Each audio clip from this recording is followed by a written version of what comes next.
So this is how we replace. I know I've already far into the process here already, but I'll kind of do a quick walk back through to get a better understanding. So this is a 2010 Ford Fusion replacing the driver's side rear window.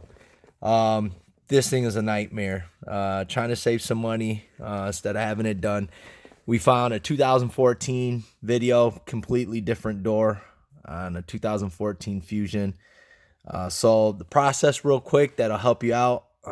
Took a lot of trial and error to figure this out. So this should save you guys some time, because we looked on the internet, on the web, everything. I couldn't find anything. Absolutely no instructions on the process. So one thing is, you're going to want to take all this trim molding right here, pulls right off.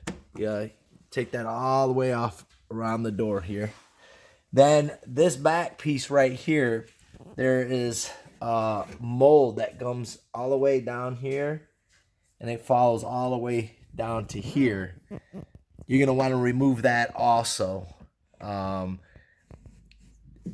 Now, our circumstance, the window was busted out completely, was shattered. So, but that's the one thing you want to do. Now, in order to get this window in here, you're going to want to turn the window the small side down and the wider side of the window up. You're going to slide it down through here. Now, once you get it down in here, this is where we spent hours trying to figure out a configuration to get this to fit in here.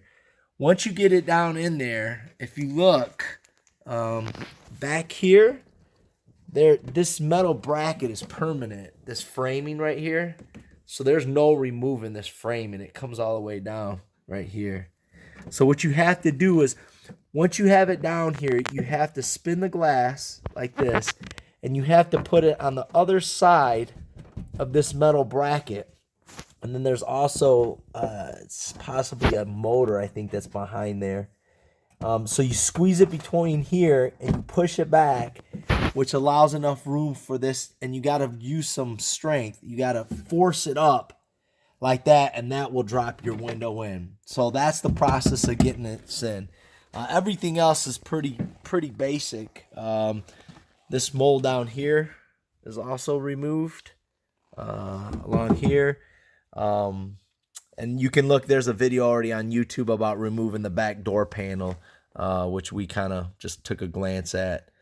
Other than that, that's it. So that's your biggest headache, is put the window down, upside down, not sideways, small end down, and then get it behind this bracket and rotate it like 190 degrees, and you should be good.